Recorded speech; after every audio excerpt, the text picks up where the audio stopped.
Hi there and welcome again to the Explaining History YouTube channel. Now this week I'm going to be talking about social class.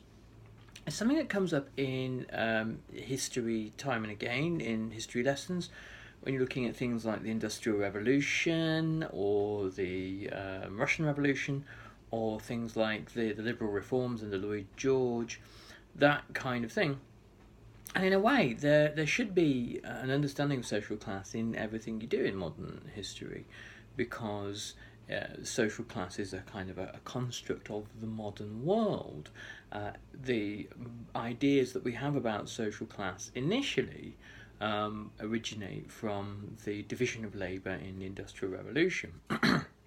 Excuse me.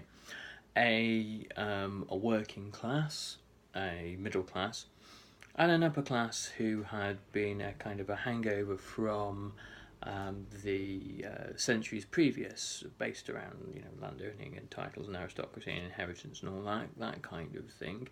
These were, by the mid-19th century, the three main strata of society, not just in Britain but in Europe and in much of the rest of the developed world.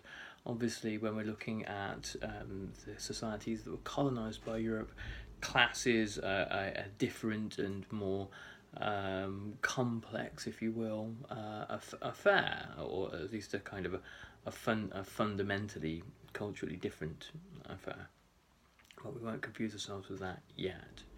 So initially, class is, in the most simple way of understanding it, the product of the Industrial Revolution and the division of labour. The reason why, in basic economic terms, you have a working class, a proletariat who are poor, is because you have large numbers of unskilled or semi-skilled workers whose labour can only command a certain price.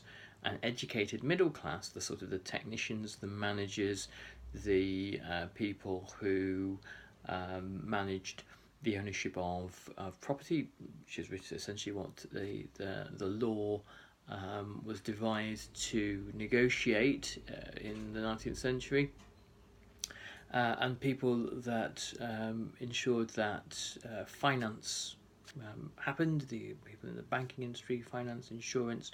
These were the new bourgeoisie of the 19th century, and they very quickly, as do the working classes, create their own kind of politics, political institutions and political representation. We'll look at that again later on during this week. I'm going to do several videos on this subject when we look at the 1832 Reform Act and the rise of a kind of a confident bourgeoisie in the mid-19th century. And finally, the what you would think of as the upper classes. By the late 19th century, have been a combination of landowning elites, but also the new money from the Industrial Revolution, wealthy industrialists and magnates in different industries find themselves assimilated into what would be thought of as an upper class, because they're the ones with the money now. They actually wind up buying the lands, the estates, and even the furniture and antiques of the upper classes.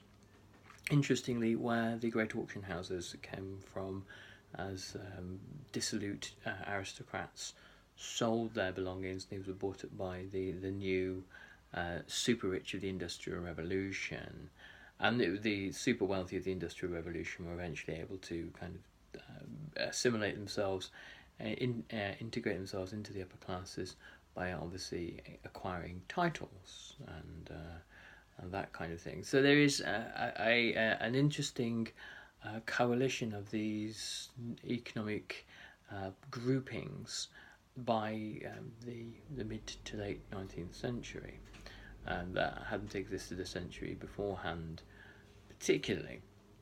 Anyway, this is just a little intro video to let you know what we're going to be doing this week. So this is the social class week, and I'll catch you on the next Explaining History YouTube video.